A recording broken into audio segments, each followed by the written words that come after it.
welcome. How are you? I'm so happy to be here. Thank you for coming on. It's been a long time coming. I've been just hoping you come on for like the past year or so because you're No, no an idol of way. mine. Yeah, ever since I started it, you're one of the first names that I dropped that I wanted to have on here. It took way too long, but I appreciate you coming on. Well, I'm happy to be part of your journey. So this is only the beginning of our friendship. Well, thank you. I appreciate that. And, I saw you at Home Service Freedom, and it brought up a couple things for me because I definitely, in setting up my business, I've been feeling a lot of insecurity and emotions around financial literacy, which kind of brought up the urgency to have this podcast right away. Because there's a lot of things I've learned from you that I don't think I've heard spoken about openly, which is kind of your thing. You speak about things that I don't think people get to hear about every day, but are really important in their business. So you told me a little bit about your father and your backstory on how you got to this place. So can you tell everybody, what your father's journey taught you and what his journey was growing up? Yes. However, before we do, I remember at Home Service Freedom, what sparked this whole thing was you opened with something like, I'm not good at financials, and I just was not having it. I'm a That's terrible what started this. accountant. Yeah, Like, I'm like, zip it. What are you talking about? I don't even know you. It's like when someone opens with, I'm really a terrible boyfriend because I'm like, your opener? That's your opener? No, we're not doing it. So that was fun, and we had a fun moment, but that led to this conversation. And the reason why I'm so sensitive to it is because I didn't grow up with any kind of understanding about what was happening financially. And as someone who's lived a long time, the times were different then, and I'm so glad that we're moving beyond this. But going back to my dad, growing up, we had four girls and a little brother in our family. And we had very much, I always think of it as like a Mad Men household, if you've seen that show. My yeah. dad wore a hat, hung that up, hung up his overcoat as he came home. There was like cocktails in his office. I mean, it was that same vibe. But overall, my dad was very clear that you did not talk about money. Mm-hmm. And I didn't know then, what I know now is my dad wasn't very good at it. He was really good at sales. And that a lot of people are gonna relate to this, I think, Mm-hmm. maybe you, Yeah. that when you're good at sales, you know you can always hump it together. You can always make the next sale. You can keep something happening. And then you're just either hoping or wishing or ignoring the rest of the equation, that it's sales minus expenses that leads to profit. And sales in and of itself, I know some really great sales focused companies and sales dogs for owners who are always growing that top line. But then looking under the hood, I see that there's, not any money left. And that was really my dad. So growing up, there were signs. I remember my dad would lay out all of his expenses for the year on our kitchen table for like 2 weeks and try and figure out something to give his accountant. I didn't even know that was weird. That is so weird to do that. But we didn't know better. And the girls for sure were never involved in any conversation about business, just weren't.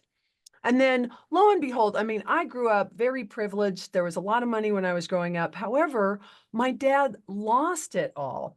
What happens is if you don't change with the times, and his business was like any other, if you don't change with the times, at some point, what you did once doesn't work forever. And you'll see this in a lot of generational businesses. And so it was, and because none of us were ever involved in these conversations, we didn't understand what was happening until my dad shut down his business, had gone deeply into debt, and my mother was completely blindsided. And, those are like, when you look at that, it was really awful for my family at that time. However, the tough stuff becomes the good stuff over and over. You will find that as you grow your business. That's where the real growth comes from, where the stories come from, where the art is created. But what it did for me was I thought, I'm not going to let that happen. I'm going to know where my money is, where it goes, and how to figure out how to make more of it. I think if that had never happened, I would be a completely different person, and I really like who I am.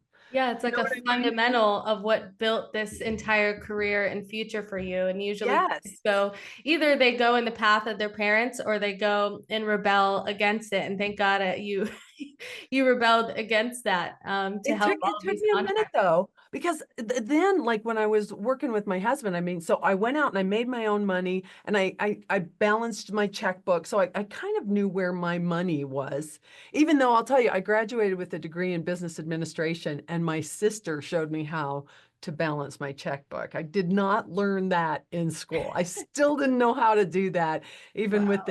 with this fancy degree. So I was okay, on a very primitive level. Like I had a few jobs and I'd keep track of my money. But then I ended up working with my husband and I really had all those, all that negative self-talk that I was not having in you, I had in me. That's why I was so sensitive to it. Mm. Right. So I didn't want to have to do the money. I'm really creative. I have a short attention span. I just can't somebody do this for me. I mean, growing up, we hired people. It was just, I felt a lot of privilege and a lot of resentment about the fact that I didn't want to have to keep track of my money or the business's money or any of that as it got a little more complicated.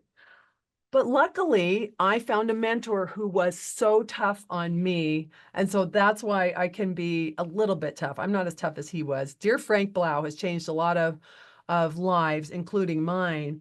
But he was the one who really taught me that, like, if you're not willing to take responsibility for the money, you're not, um, you're not eligible to be a business owner. Mm. Like that is one and the same thing. You can't say that I don't want to keep track of the money and then hang up your shingle as an entrepreneur. That's like the one thing you've got to do is understand where the money goes because it's your money and you are responsible for the financial health of the business. Yeah. And when you transitioned into the accounting, like you said, you had the fundamentals and you're working a couple jobs and it's going well. But when you transition into contractor business accounting, what were some of the biggest hurdles that you faced or learning curves? Well, interestingly, the first set of books that I did was on a big book, green columnar pad, where you had to write in the entries. That's how much has changed in one lifetime. Mm. So like even getting up to speed with computers, the first computer I bought like in the late 80s was massive and a DOS program. You won't even know these words, but it was like $10,000 then. It was a huge investment. It was very sensitive. It went down all the time. But I think one of the cool things now is it's so easy. Like you can run your company off your phone. Yeah. You can know where all your money is. I know where all my money is. I check my money every day, Every day. Yeah. every That's day, something because I it's took so away from easy. you. Yeah, I look for out points now. Like, is there something weird or off or wrong? But I like to know where the money is every day. That's me personally. Now, as far as the business goes, I like to know once a week, and once a month is the bare minimum. The problem Mhm. with once a month, though, is that the game's over and you're just now looking at the score. So, again, once a month is better than not doing it, and that's your first like standard. But overall, I think what dawned on me and what's going to dawn on you is that it wasn't that hard. My Mm. fighting it, my resisting it, all of those emotional things that were keeping me from doing it, my dad's voice in my head, my uh, you know, kind of issues with, like they didn't call it ADD or dyslexia or whatever, but I've never been able to see, back in the day, but I've never been able to see columns very well. I don't usually start from left to right. I usually just start wherever. So there were some things just in my learning style, and I'm good at school. I overcame a lot of this as I went through school. I just did, but I wasn't attracted to it. You know what I mean? Like I didn't have an initial affinity for numbers and puzzles and Sudoku and all of those kinds of things. I really pushed against it. Some of it was just the way I was wired, but most of it was all this emotional baggage I was carrying around about it. That's actually really encouraging because I think I would assume if I were to prejudge and assume about you is that you have this natural knack and you love this stuff and that's why you can do it and I can't do it would be the first thought I think that anybody has. But if that's not your natural inclination, you learned it anyway. And anything you're good at, you kind of fall in love with, is my belief. Like just like with the trades, Right. like just join the trades and learn a skilled trade, because once you're good at it, you're actually going to be very passionate about it, is the same fundamentals I'm hearing. And the biggest roadblock being the emotional baggage of of childhood or insecurities with what I'm not good at. So Yeah. I think a lot of people experience that, whether they know it or not, is when they reach this subject, there's just so many emotions and baggage. Like, how do you get over that obstacle? Because it seems a little deep. It is deep, and I am a fan of therapy. Go to therapy. And I'm Hmm. not a therapist, so you're not going to get therapy from me. You Okay. are going to get just some tough love. Does that make sense? Like, I Yeah. mean, if it triggers stuff in you and you think, you know what, maybe I should go talk about my relationship with my dad or with money, or, there is a place in your life with therapy. And, anyone who's ever coached or consulted does a degree of that. I do. I've learned a lot through personality mapping, like DISC or Strengths Finders, or all of these tools have been useful to me to go, well, wait a minute, see if you can find someone where they are, if they're more of a relationships oriented person, a results oriented person, like that'll give me some feedback in terms of how I can better communicate. That said, basically, I don't care how you got here. And so what I don't tolerate in our relationship is you continuing to beat the drum of how hard you had it, how weird you are, how dumb you are. Like, and that's what triggered for me when you and I first met, is like, oh, we can't start there. Like, what do you want to have happen? What would you rather have? And let's see if we can take some moves in that direction. Because what you'll find, and what I found, is that the math is easy. Of all the things that change like lightning in your business, particularly marketing. I mean, Mhm. marketing is so, ever changing and fast. And what worked yesterday doesn't work today. I mean, it's amazing to try and keep up with that. Accounting hasn't changed since the 1400s. Interesting. Assets equals liabilities plus equity. That hasn't changed at all. Balance sheet, profit and loss, and then the relationship of the two, the cash flow statement. These reports have been with us since the 1400s. It hasn't changed one jot. So what I found with me, and I found with people I was consulting, is that the math ain't that hard. So what else is getting in your way? Oh, your mother's the bookkeeper and you don't want to fire her. Yeah, Okay, that's so there's, common. things that relationships will come up, or that I've always felt stupid about numbers. I didn't do well in math in class, so you're making these associations. So again, some of it is going to be digging into the issues that are holding you back in life in general. But sometimes you just have to put one foot in front of the other without so much self-talk. To talk less, do more. Just get some wins, get some successes. And I remember when I was first learning this, I was trying to hand it off. We didn't have any money. My husband and I are fighting, and all of this is, and I finally just went, okay, I'll do it. I'll figure it out, like this big martyr. And then once I accepted that it was just my job, it wasn't going to be his because he's turning wrenches, he couldn't do all of it. Once I accepted I was going to do it, I had fussed with it for like years. And then I got caught up in a month. And I just went, why did I make such a big deal out of all this? Mm. And then I was like born Decision. again.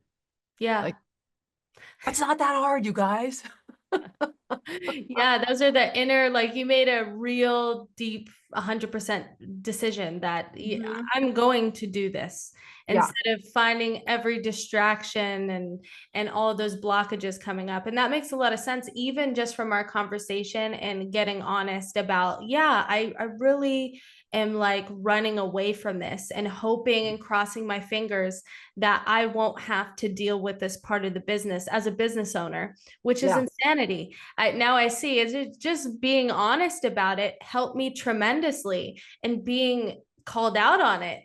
The next day, I was able to learn a lot more than I did in a month. And I have, sort of a micro but similar experience to that, even without the therapy part, which is interesting because can you go to therapy and talk about your relationship with money? I'm not, I don't, is that a thing? Well, money is an issue for so many couples, for so many, if I can give a shout out to Ramit Sethi. I love Ramit. He is such a fresh voice for personal finance and makes it really approachable. And he has a show on Netflix where he takes couples through this like journey. Have you seen this? I've heard of this. It's so good. And that, yeah, so he is kind of acting as their therapist here, but he is more than that. He's their consultant and just trying to get them to communicate about money. But money is energy, and it creates a lot of issues. One thing, Shreya, that you said that I want to go back to though, I don't love the numbers. I don't love the accounting. I Mhm. like the score. So the Mm, game is what I like. So I like The Game of Business, another great book, Jack Stack and the Great Game of Business. It's a classic. It's all about open book management, letting your team in on it. I learned so much from him, continue to learn from him. I'm going to go visit him in December. It looks like I'm so excited. I love him and his team. But it's the score I like. I like the game. And so that's where you learn how to keep score, because you don't know if you're winning or losing without the score. You don't have a game without the score. So there's another expression I got from Harry Friedman. See, all these people have just added up in my life, Shreya. You're going to find all sorts of voices, and you're going to pull them through your filter, and you're going to decide what to accept and what to discard. But one thing that Harry Friedman taught me just about the score, he said, if you're going to train but not track, it's dumb. yeah. So how do you know if the training is working, if your sales training is working, if any of your training is working? Like, what are the metrics that this training is supposed to move, right? And if Yeah. you're going to track but not train, it's mean. Mm-hmm. So you're going to keep score, but you're not going to send your team to sales training or give them classes in accounting or whatever it is. So like that idea of these two pieces being uh, part of what it takes to, together make a great game, that we're going to keep score. We're going to decide what we want. We're going to arbitrarily pick some goals and some metrics that might help us understand if we're headed in that direction. And then we're going to change our behaviors, do something new and different. And then we're going to check the score. And then we're going to review it and decide if we need to change something, move the goal, change the game, change the behavior. And you just lather, rinse, repeat that for the sheer joy of that, because Yeah, it's that's really brilliant. fun to grow a business, because you're going to impact so many lives. Not really to get to 10 million, because when you get to 10 million, you're going to probably want to either sell or do it again or go to 20 million. The game keeps changing, but the game is so good. And keeping score is just one of the requirements. Like if you play basketball, some people are really into the stats. They don't play basketball, but they know all the stats, they know all the scores, and that's really enjoyable for them. That's not me. I Right. like to keep score so I can play the game. Right. And Like I suspect that Moneyball. that might be you too. Yeah. Yeah, exactly. That this is the way that you're putting it right now is making me more and more interested in that side. I really am being sold every time I talk to you. I'm like, maybe this will be one of my biggest passions in the business in the future. I could see it being that way. Because I felt the same way about HVAC or electrical, where I was just like, I'm gonna learn this because it's like it's a good industry or whatever. But it was like oh man, I was looking at the screen and all these parts and these analytics, and I was like, this is boring. I'm going to hate this. But as soon as I got out in the field and I saw the effects of the system, I started selling the system. It was like, oh, I didn't know I could be passionate about something quite like this. And I really think it can be that way with anything as long as I'm open minded and I make a decision to just do it. I knew I wasn't going to quit. That's why I fell in love with it. I said, I'm going to do HVAC and I'm going to do it successfully, whether I leave the trade or not, was my decision because I had my ego. I was like, I can't just go into this job and then fail and leave the industry. Like, I need to do every industry all the way through to have something to show for. So I think if I just treated the financials the way that I've treated everything else, in that regard, that there'd be more success. And I think a lot of contractors could probably take up that approach too. They're very similar in those ways as well. Oh, So you're making me so happy. no, it's This true. conversation is making me so happy. I want to give a special shout out to Rilla, the sales coaching AI software that holds the technicians accountable and gives them the support and guidance they need to maximize all the opportunities you spend your hard-earned money on. Our friends at Elite Call, the outbounding specialists, a service that brings wasted leads and brings them back to life to create more opportunity and keep the dispatch board full, integrate them right there into Service Titan for you. I want to give special shout out to Grow Reviews, one of our sponsors, America's first platform to capture instant text and video reviews. If a picture is 1,000 words, a video is worth 1,000,000. Book a demo with Grow Reviews by visiting website www.growreviews.com, and you can get in touch with their sales reps to book a demo. One is, again, like just even in my lifetime, it was unheard of to have female technicians. It really was. And our stats are not much better 40 years later. Just saying, there still are not enough women in not only on the front lines, but also as business owners and executives. And I am so happy. I am rooting for you because your success is such a powerful source of inspiration for so many others. So yeah, I am committed to help you be successful. So Well, thank yes, you. yes, yes, I yeah. And I appreciate love that. how you're piecing it together. Like it's not the understanding what's on the screen so much, but the effect it has on the overall system. You're making people warm, you're creating weather, you're getting them back into heat or cool, depending on what kind of challenge you've got. Those things are really rewarding. Now, for some of you listening, maybe it's you, maybe that is the path you want to take. My husband is really a technician, and there is no higher calling. I mean, he is like so many technicians, the one we count on in times of trouble. He is so capable of managing the material world. And I am so impressed by his skill set. And that's a good career path. If you're going to be an owner, however, it's not enough. Totally. Right. Yeah, And it's so the you have to E-Myth, right? decide. You have to learn. Yeah, you have to learn Yeah. exactly. Did you read the E-Myth? Yes, Okay, you're good. absolutely. We can hang up. We can stop now. That's how I read it twice. Oh, it's so good. I really just read it over and over again because it's so, yeah, it's like trying to be the technician owner. And it's funny, even reading it multiple times, it's definitely changed the way I view things and the way I perform. And I delegate a lot more and in a lot of ways, but I still have that fundamental, like, I'm a technician owner that I have to burn out of my brain. And this is a big part of doing that. This is my big next step is the financial literacy part of things. And something that I've found in the very little but education that I've been putting myself through this month is that I get to see the truth about what's going on in the numbers. Yeah. Just like with the businesses that I coached in sales, it's like you can, be a $10 million company with like barely any net profit, and you have to sell it because you're actually going bankrupt. Like I've actually been able to see things like that happen and wonder, how is that possible? And it shows me how that's possible for something like that to happen and avoid that from happening.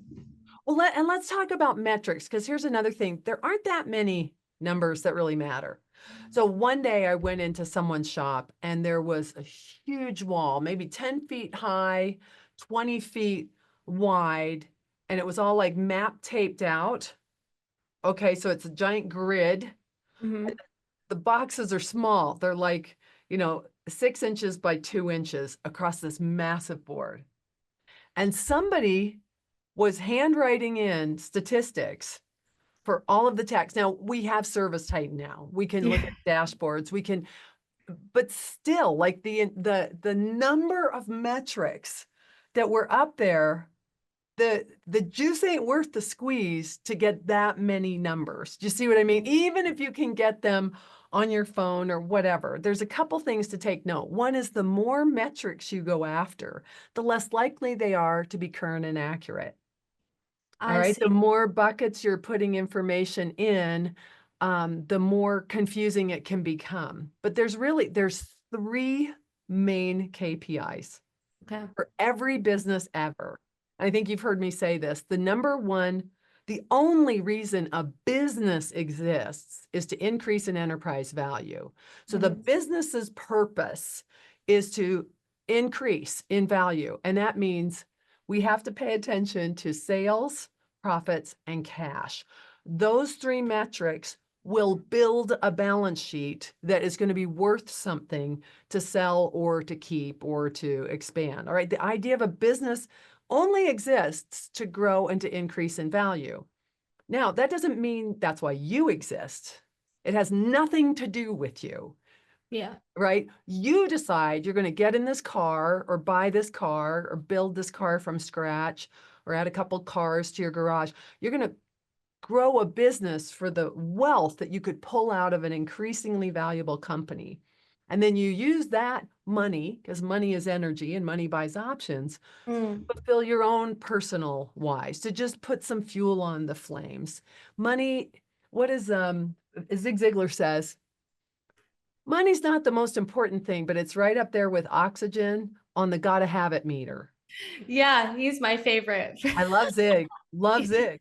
So, yeah, so, again, just like without the emotion involved, that's not that hard a reach to figure out. So the business needs to, its purpose is to survive and to grow. You don't have to grow it. When people tell me it has to work, you don't understand how much time, energy, and money. There's no rule out there that says this business has to work. Mm. It does not have to work. You could fix it or sell it or abandon it or, limp it along, but generally things are growing or shrinking. They're not staying the same. Right. All right. But the business itself is separate of you. It's not, it doesn't reflect on your worth as a valuable human being one bit if this business does not exist. And I Right. think that's also, see how that emotionality is tied in? So people will keep sinking money into a broken beyond repair business because they're so tightly identified with that business. Yeah. But Yeah. really, It's you can them. fix it. You can fix most businesses. So before you abandon your business, all that really needs to happen is you've got to grow sales, profits, and cash. Now, if you're just starting out, sell stuff, learn how to sell, take classes, figure out how to sell messy, do something, but you've got to get some heft on that top line. And some Yeah. people stop there. The next step is to now start managing expenses, cost of goods sold, check your gross profit dollars and percentages, and then manage your overhead with some procedure and generate profit, lots of profit, because you're going to make mistakes. Mm-hmm. Okay, so aim for Safety net. lots of profit. My mentor, Frank Blau, used to aim for 35% net profit, and he'd end up with 25. And I said, Wow. well, what happened? And he says, I don't know. Stuff happens. But he priced as if he could make 35% and then he had only 25%. That's a lot of profit, right? That's a great number to aim for. So 25%, but he priced for 35% and he was really good at the numbers. Mm-hmm. So sales, generate some profit, and then take that money in cash. This is why I don't love new construction. Now, Service Titan does construction and it can be done. Yeah. However, cash flow is the biggie. That's what your company will implode over, is we just run out of cash. We keep borrowing money, the debt becomes too big, now we can't pay the debt and still keep this thing running, and it turns upside down. Does that make sense? Yes, totally. That's why That's people like were all trying to there is push to me. it. Yeah. I mean, that's not that hard. Totally. Yeah, that makes it so much more simple. Like I feel like I know the value that everybody listening is going to get, because this is like this is such a lesson for me. And a lot of the time it is simplifying it back down to the fundamentals that will help me the most. Because like you said, I mean, I'm looking at a million different things and almost over calculating everything to the point of mania instead of looking at the fundamentals that matter. Yeah. And those steps make perfect sense. Is like, I mean, maybe raise prices, learn how to sell, raise prices. Well, okay, let's talk. I'm so happy you said that. Now look how smart you are, because if there was a behavior that can fix most everything from a mathematical standpoint, it's raising prices. Right.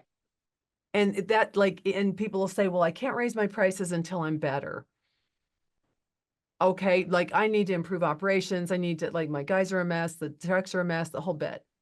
But if you're even asking the question, if you're even finding yourself in a position where that's the conversation, Mhm. might I encourage you that you already care more than the average bear. You're doing okay. You probably love your customers. You probably love your guys. Maybe you're a little burnout. Maybe you're frustrated, but you deserve to make more money right now, even if nothing else changed.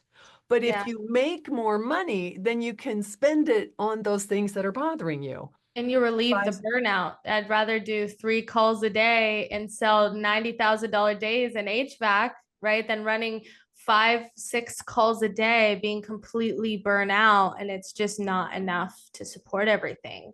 Girl, Everybody's happier. you The got this. guys are happier.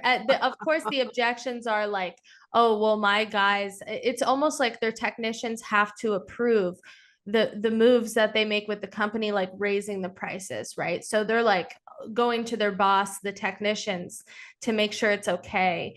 To raise the prices is something I've seen very often. So how would you handle? Oh, I love that you brought that up. Okay, so Frank Blau taught me once upon a time that the problem in our industries is a self-esteem problem.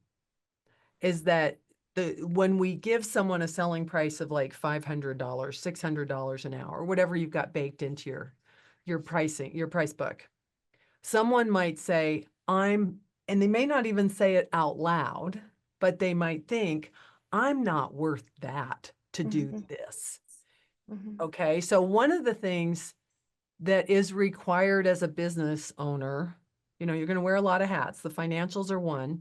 So now we realize we have to raise our prices. What do we have to do? We have to address the self-esteem of our team members. Now, you can't get inside your heads, but you could start, you can't fix their head. That's what therapy's for. They have to decide they're going to think new thoughts. But you could create an atmosphere where you talk about how wonderful tradespeople are. Yes. I don't make fun of anybody's work.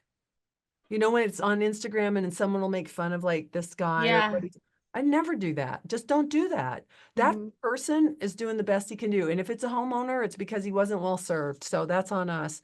But that only talk in terms of how valuable this is. I mean, when team members come to Zoom train, I will occasionally ask a technician, when you went home and told your mom that you were going to be a drain cleaner, was she excited?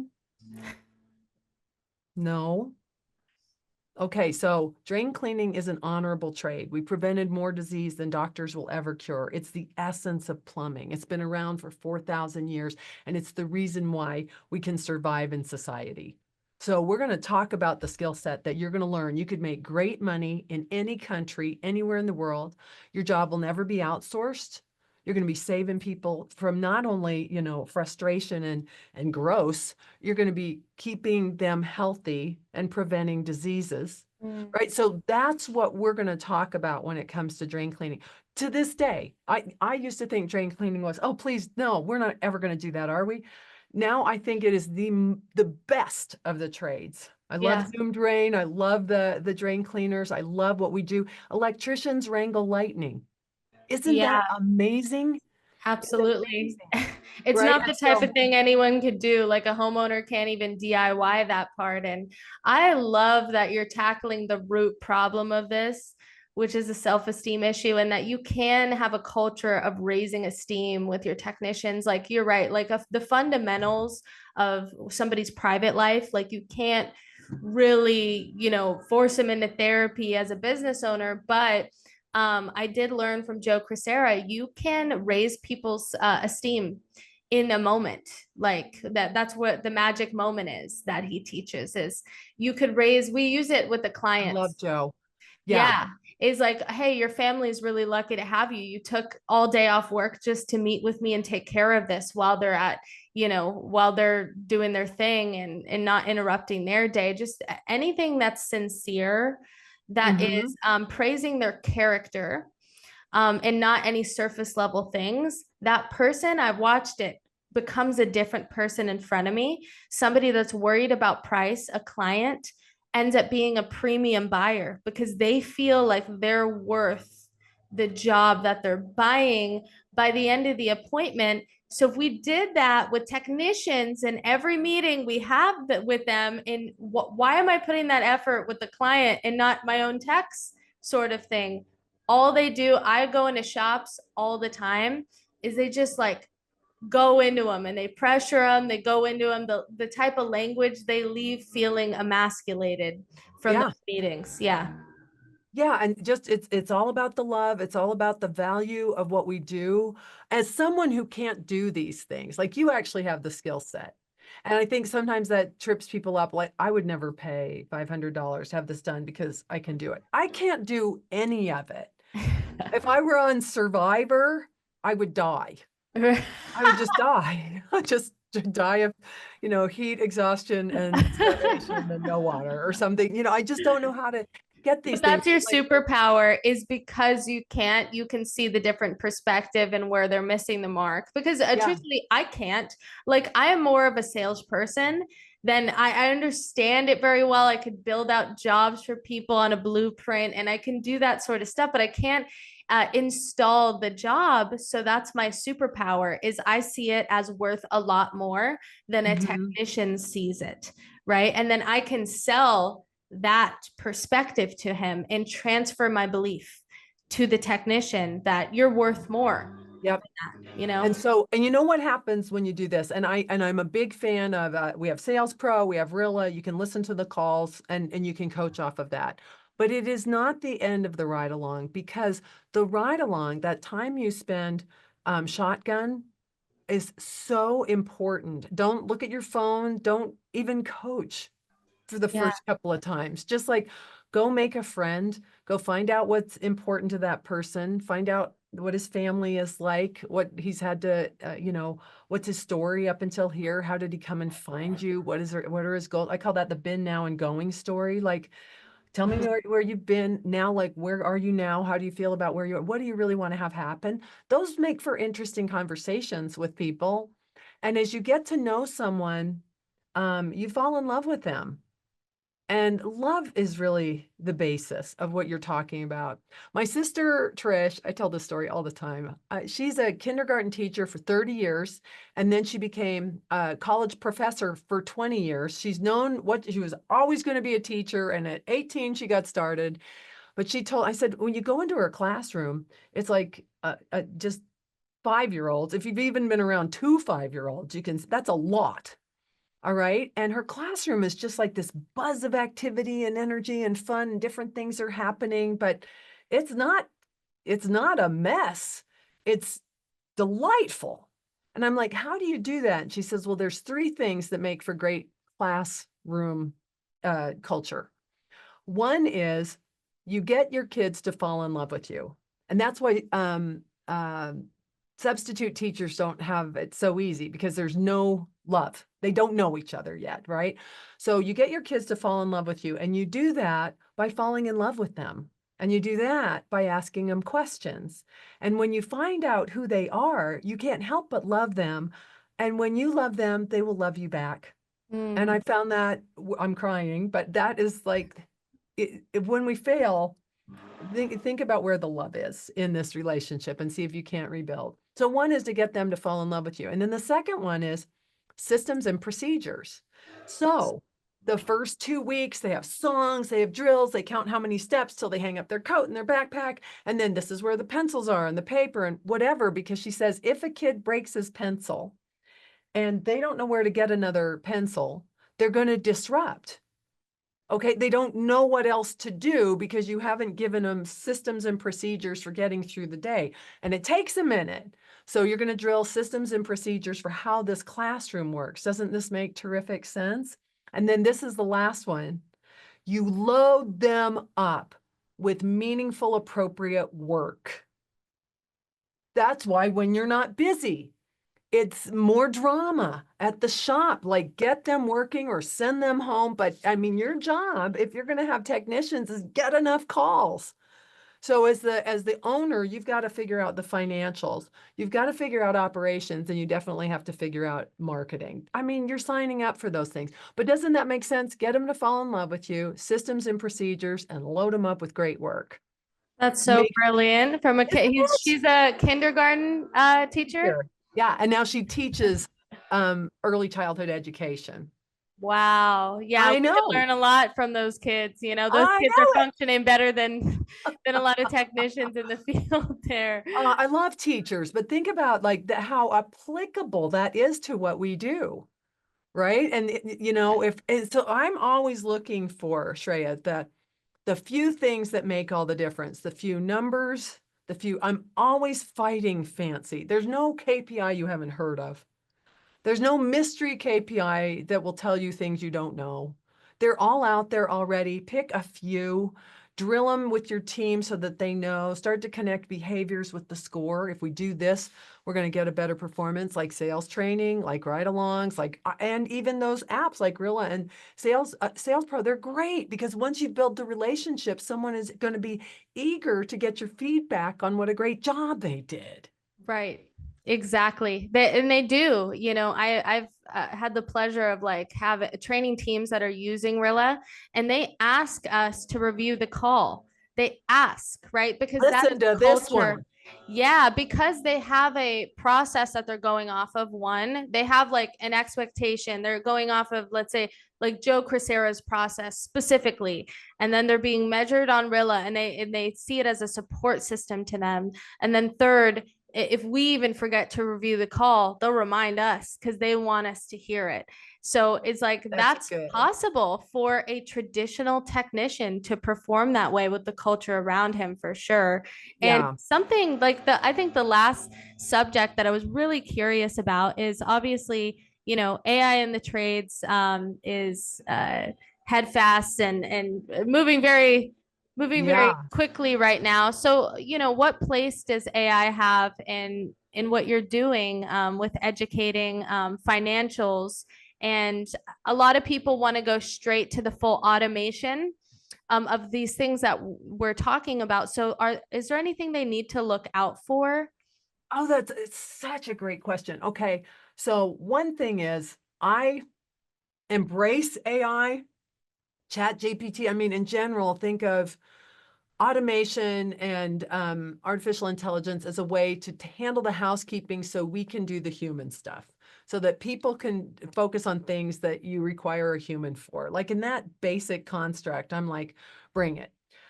Now, as much information as we can get, it can still go south if there isn't a human moment. So I still use a manual one-page spreadsheet for my weekly financial meeting. Now, you could automate it, but what can happen is if there's a mistake in the formula that either you created on some spreadsheet or Power BI or Domo or Tableau, like you can pull the information you need onto one report.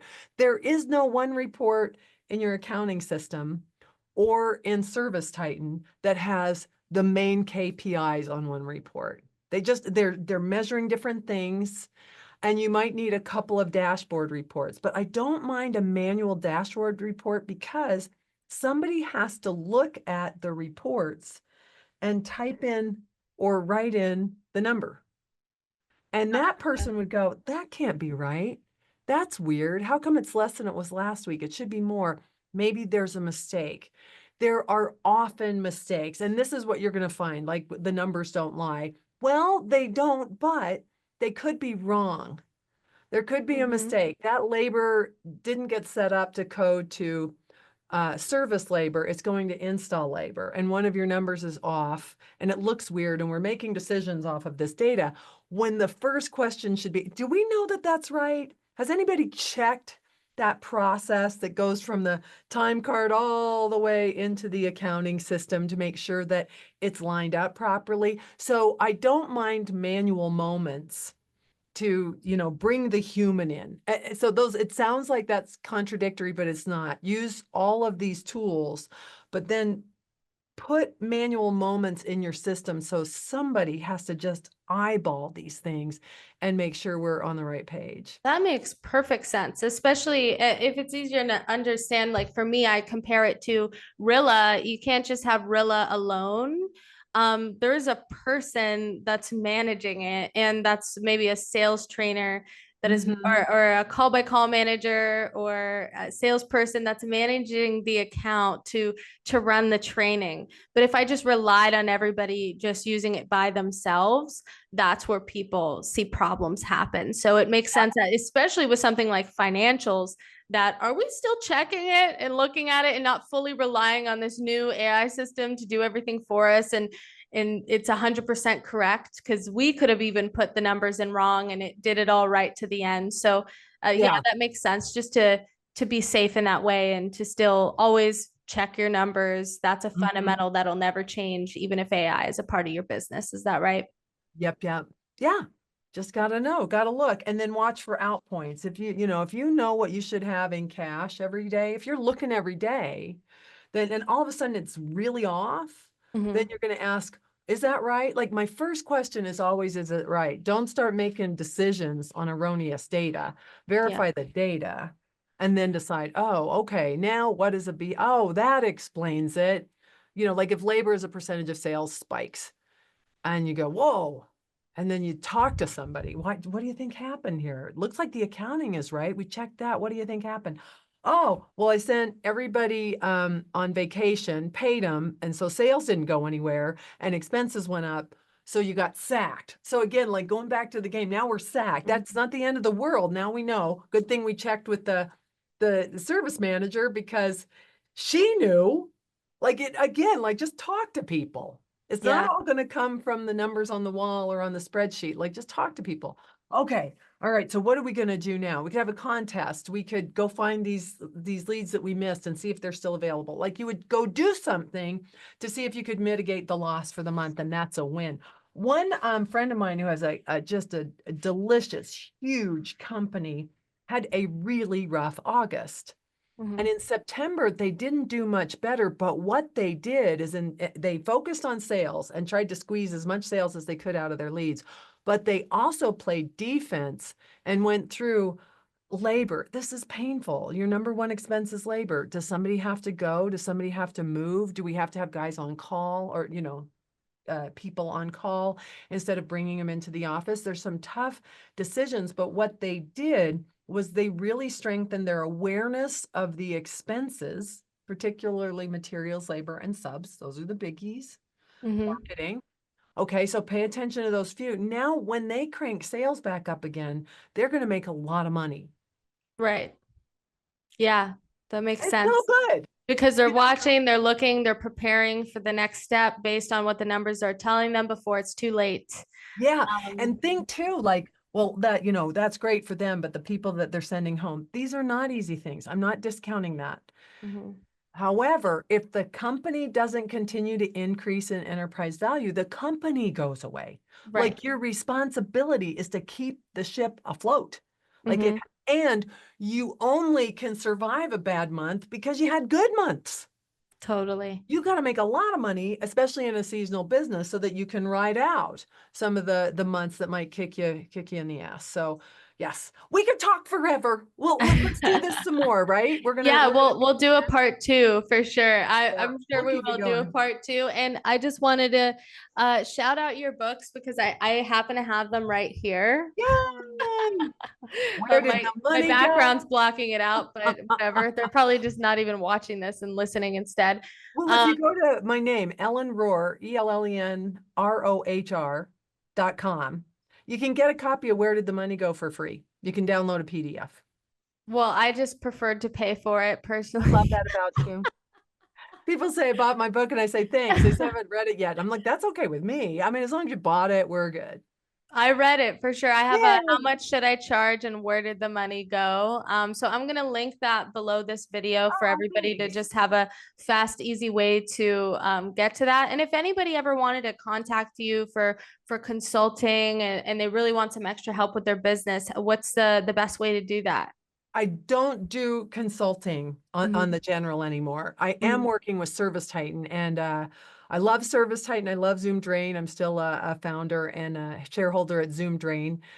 So those are the areas where I'm spending my energy. But here's why I'm at Service Titan. I can reach a lot of people at Service Titan. Yeah. So go to ellen.rohr@servicetitan.com is my email address. You can go to my website, ellenrohr.com. But overall, Service Titan, the webinars, the podcasts, Pantheon, I'm going to be at Toolbox Live in November. I am doing my best to put this information out there in ways that make it really easy for you to play. And that's where we saw each other. So Exactly. that's how you'll get some tough love from me. Well, awesome. Well, hopefully I'll see you soon at one of these conventions. I appreciate all the help that you've given me and the value that you've given on this episode today is tremendous. So I can't wait for people to hear it. And yeah, thank you, Ellen.